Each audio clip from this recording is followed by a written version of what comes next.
Hello students, आज हम discuss कर रहे हैं रीअरेंजमेंट ऑफ कार्बोकेटाइन। एक कार्बोकेटाइन के लिए बहुत इंपॉर्टेंट स्टेप होती है क्योंकि कार्बोकेटाइन बहुत सारे रिएक्शंस में एज ए इंटरमीडिएट बनता है और इंटरमीडिएट से प्रोडक्ट फॉर्मेशन होना और वो भी कार्बोकेटाइन से, तो ऐसे में रीअरेंजमेंट बहुत कंपलसरी हो जाता है। ठीक है, अब ये रीअरेंजमेंट होता क्यों है? और ध्यान रहे, rearrangement only in carbocation, carbocation में ही होता है, फ्री रेडिकल और एनायन में नहीं होता। तो रीअरेंजमेंट क्यों कराते हैं हम? रीअरेंजमेंट होता है टू गेन मोर स्टेबिलिटी। अगर कार्बोकेटाइन की बात करते हैं तो कार्बोकेटाइन जितना ज्यादा स्टेबल होगा एज ए इंटरमीडिएट, प्रोडक्ट उतना ही या रिएक्शन उतनी ही फास्ट बनेगी। अब ये स्टेबल कैसे हो सकता है ये हम देखें। हम जानते हैं 1 डिग्री कार्बोकेटाइन जो होता है ये मिनिमम स्टेबल होता है due to less alpha hydrogen. 1 degree convert होता है 2 डिग्री में, रीअरेंजमेंट होता है 2 डिग्री 3 डिग्री में स्टेबिलिटी इंक्रीज होने के लिए। और ये तीनों के तीनों कन्वर्ट हो सकते हैं रेजोनेंस में। अगर रेजोनेंस में कार्बोकेटाइन आ जाता है तो उसकी स्टेबिलिटी इंक्रीज हो जाती है। हमें कुल मिलाकर करना क्या है? हमें कार्बोकेटाइन की स्टेबिलिटी को इंक्रीज करना है। ठीक है, और कार्बोकेटाइन की स्टेबिलिटी हम कैसे चेक करते हैं?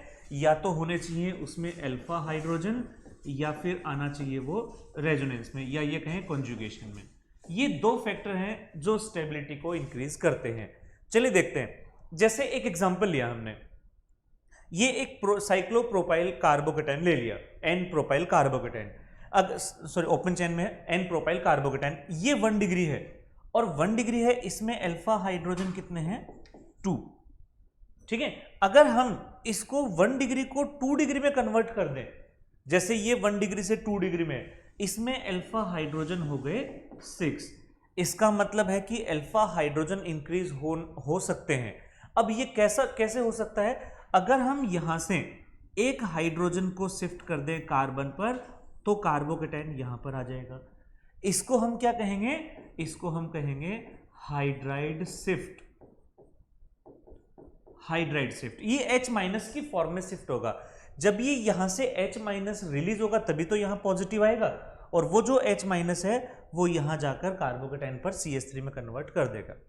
ठीक है, ये हमने हाइड्राइड, और इसको हम क्या कह सकते हैं? 1-2 हाइड्राइड शिफ्ट। 1-2 यानी फर्स्ट सेकंड कार्बन, ये फर्स्ट सेकंड कार्बन।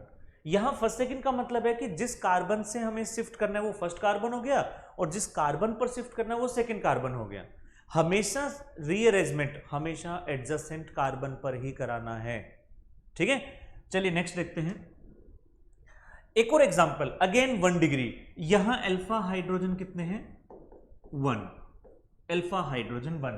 अब अगर हम इस कार्बन को देखें जो 1 डिग्री है, इस कार्बन से पूछें क्या चाहते हो, तो ये क्या कहेगा? काश हम 3 डिग्री होते, काश हम 3 डिग्री होते तो हमारे पास अल्फा हाइड्रोजन 9 होते, 9 अल्फा हाइड्रोजन।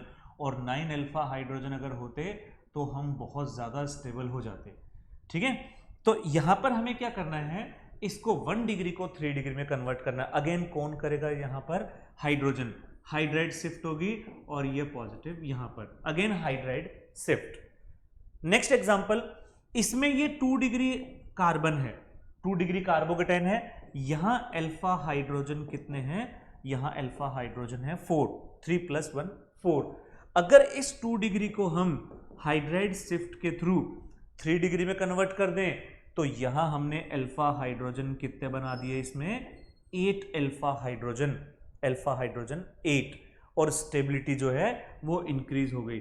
हमें करना क्या है? बस स्टेबिलिटी इंक्रीज हो जाए, चाहे वो हाइड्राइड हाइड्रोजन के शिफ्ट होने से हो या कोई और ग्रुप के शिफ्ट होने से, बट स्टेबिलिटी इंक्रीज हो। ठीक है, नेक्स्ट देखें। इस एग्जांपल में अगेन ये 1 डिग्री है। अब कभी कभी हमारे माइंड में ये आता है हम कितना शिफ्ट करें, कितना शिफ्टिंग कर सकते हैं। तो हम जब तक शिफ्टिंग करेंगे तब तक कि वो मैक्सिमम स्टेबल नहीं हो जाता। जैसे यहां पर हम देखें, ये 1 डिग्री 2 डिग्री में कन्वर्ट होगा और हम देख रहे हैं 2 डिग्री में स्टेबिलिटी इंक्रीज हो गई। यहां अल्फा हाइड्रोजन कितने थे? 2, और इसमें अल्फा हाइड्रोजन कितने हो गए? 4, 2 से 4 हो गए, 2 से 4 हो गए, स्टेबिलिटी इंक्रीज हो गई। अल्फा हाइड्रोजन इंक्रीज करने हैं। नेक्स्ट हम देख रहे हैं, ये 2 डिग्री हाइड्राइड शिफ्ट के थ्रू किस में कन्वर्ट हो गया? 3 डिग्री, और ये 4 से कितने हो गए? अल्फा हाइड्रोजन 8, ये 4 से 8 हो गए।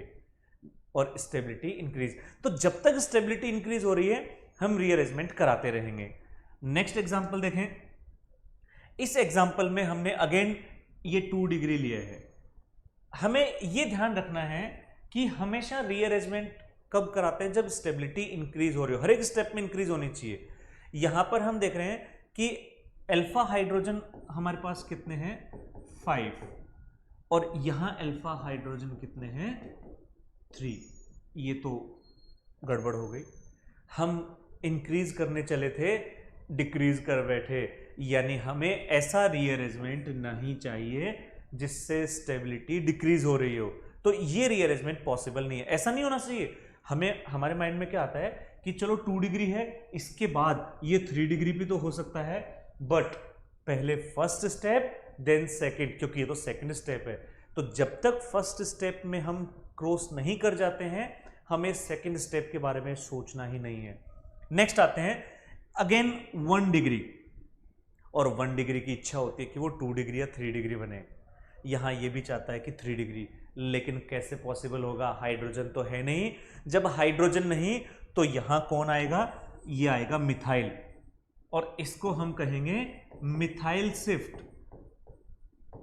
मिथाइल शिफ्ट, और ये मिथाइल शिफ्ट में CH3 माइनस की फॉर्म में शिफ्ट होगा। अगेन हम कह रहे हैं हमेशा एनाइन की फॉर्म में शिफ्टिंग होती है। एनाइन शिफ्ट होगा तभी तो वहां कार्बोकेटाइन आएगा, और वो एनाइन पहले से जो कार्बोकेटाइन है उससे कनेक्ट होकर ये बॉन्ड बना लेगा, और ये हो गया 3 डिग्री।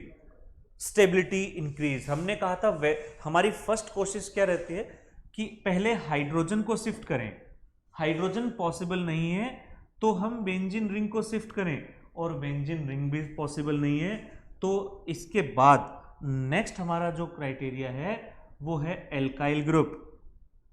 इसके बाद हम शिफ्ट करेंगे एल्काइल, और एल्काइल अगर बल्की ग्रुप हो तो उसको हम प्रायोरिटी पे रखेंगे एल्काइल। हालांकि यहां पर सिर्फ एक मिथाइल ग्रुप ही है तो मिथाइल को शिफ्ट किया, अगर इथाइल ग्रुप होता तो इथाइल को शिफ्ट करते, जो बल्की होता उसको शिफ्ट करेंगे। नेक्स्ट एग्जांपल पर आते हैं।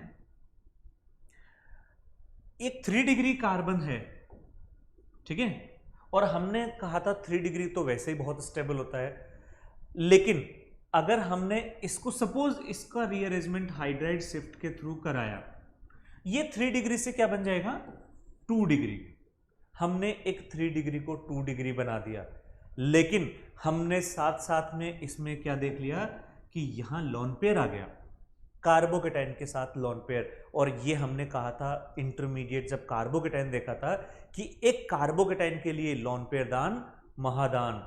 तो जब ये लोन पेयर के पास पहुंच जाता है कार्बोकेटाइन तो ये बहुत ज्यादा स्टेबल हो जाता है, यानी हम यहां पर क्या कहेंगे, ये क्या है stable by R, stable by resonance, ठीक है। तो रेजोनेंस स्टेबलाइज है, इसलिए ये शिफ्टिंग होगी। 3 डिग्री से 2 डिग्री बन रहा है बट अगेन शिफ्टिंग होगी। यहां पर हम देखें अगेन 3 डिग्री, और हम वैसे तो क्या देखते हैं कि जो 3 डिग्री कार्बन कार्बोकेटाइन होता है वो ऑलरेडी बहुत स्टेबल होता है, लेकिन अगर ये शिफ्टिंग हमने करा दी हाइड्राइड शिफ्ट तो ये 3 डिग्री से 2 डिग्री बन जाएगा, बट इसमें एक एडिशनल फीचर ऐड हो जाएगा और वो है रेजोनेंस ऑफ बेंजीन रिंग। तो यहां पर ये भी क्या हो जाएगा स्टेबल बाय रेजोनेंस, यानी ये शिफ्टिंग भी हो जाएगी। नेक्स्ट देखें, अब होता क्या है कभी कभी साइक्लिक चेन जो होती हैं इसके बाहर पॉजिटिव चार्ज होता है और हम उसमें रिंग को एक्सपांड करते हैं, रिंग एक्सपेंशन करते हैं। रिंग एक्सपेंशन की कंडीशन क्या है कि रिंग जो है उसमें 4 या 5 कार्बन होने चाहिए, 4 और 5 कार्बन, बस ये दो ही कंडीशन है 4 और 5। और जो डायरेक्टली अटैच्ड कार्बन है इस पर होना चाहिए पॉजिटिव चार्ज।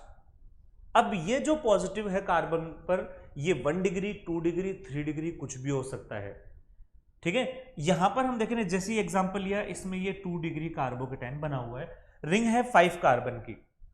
इसमें क्या होता है कि 5 कार्बन की रिंग ब्रेक होगी और ये जो 5 कार्बन की रिंग है ये ओपन होगी, इसमें एक्सपेंशन होगा और जो कार्बन पर पॉजिटिव चार्ज है ये रिंग के अंदर आएगा और ये कुछ इस तरह से बन जाएगा। रिंग 5 कार्बन की थी और ये 5 कार्बन से 6 कार्बन की बन जाएगी। ऐसा क्यों होता है? क्योंकि हम जानते हैं कि रिंग की जो स्टेबिलिटी होती है साइक्लिक चेन की, उस स्टेबिलिटी का ऑर्डर क्या होता है? सबसे लेस स्टेबल होती है 3 और ये इस तरह से स्टेबिलिटी इंक्रीज होती जाती है।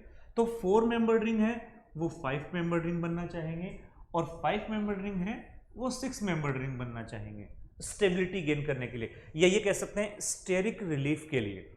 स्टेरिक जो है इसमें स्टेरिक स्ट्रेन, उससे रिलीफ करने के लिए। ये जो थर्ड है इसको हम इसलिए नहीं ले रहे हैं क्योंकि 3 मेंबर रिंग के बाहर अगर कार्बन पर पॉजिटिव चार्ज है, 3 मेंबर रिंग और बाहर अगर पॉजिटिव चार्ज, ये ऑलरेडी बहुत ज़्यादा स्टेबल है, जिसको हम डांसिंग रेजोनेंस से समझते हैं। ठीक है, नेक्स्ट एग्जांपल पर आते हैं। रिंग एक्सपांशन का ही एक और एग्जांपल, इसमें 4 कार्बन की रिंग है। जब इसमें एक्सपांशन होगा ये 5 कार्बन की बनेगी। अब ये तो हो गया रिंग एक्सपांशन, लेकिन इससे अगर हम देखें एक और यहां पर शिफ्टिंग करा सकते हैं, हाइड्राइड शिफ्ट, यानी ये हाइड्राइड शिफ्ट है और हाइड्राइड शिफ्ट के थ्रू यहां पर फाइनली जो मोर स्टेबल कार्बोकेटाइन है वो बन जाएगा। यानी यहां 2 स्टेप हुए हैं, पहले रिंग एक्सपांशन हुआ है और फिर रीअरेंजमेंट हुआ है। नेक्स्ट देखें एक और एग्जांपल रिंग एक्सपांशन का, इसमें ये 3 डिग्री है और जब रिंग एक्सपांशन होता है तो ये 2 डिग्री बन जाता है। अगर हम कहें कि 3 डिग्री तो ऑलरेडी मोर स्टेबल है, फिर ये रिंग एक्सपांशन क्यों करेगा? क्योंकि ये 5 कार्बन से 6 कार्बन का बन गया और 5 to 6 कार्बन ये हाइपर कॉन्जुगेशन से भी ज्यादा स्टेबल फैक्टर है। ठीक है, और अगेन इसमें क्या होगा? इसमें मिथाइल शिफ्ट होगी और मिथाइल शिफ्ट के थ्रू ये मोर स्टेबल कार्बोकेटाइन में कन्वर्ट हो जाएगा। एक और देखते हैं रिंग कॉन्ट्रैक्शन। ये तो था रिंग एक्सपांशन, अब आ रहा है रिंग कॉन्ट्रैक्शन। और रिंग कॉन्ट्रैक्शन में हम देख रहे हैं कि 4 कार्बन की रिंग होनी चाहिए, बस एक ही कंडीशन है, 4 कार्बन रिंग, और इसी के अंदर पॉजिटिव होना चाहिए। इसमें रिंग कॉन्ट्रैक्शन होगा और ये जो बनेगा ये बहुत ज़्यादा स्टेबल होता है और इसका रीज़न हम क्या बताते हैं? Dancing resonance. ये एक्सेप्शनली मोर स्टेबल होता है, ठीक है ना, बहुत ज़्यादा स्टेबल कार्बोकेटाइन होता है। तो इस तरह से हम कार्बोकेटाइन का रीअरेंजमेंट करा सकते हैं। ठीक है ना, इस तरह से हम कार्बोकेटाइन का रीअरेंजमेंट करा सकते हैं। बहुत इंपॉर्टेंट स्टेप होती है ये प्रोडक्ट फॉर्मेशन में। जिस रिएक्शन में, जैसे SN1, E1, ठीक है ना, इन सब रिएक्शंस में ये as a important electrophilic addition reaction, तो इन सब रिएक्शन को हम इसी के थ्रू प्रोडक्ट बनाते हैं। ठीक है, ये था rearrangement of carbocation. Thank you.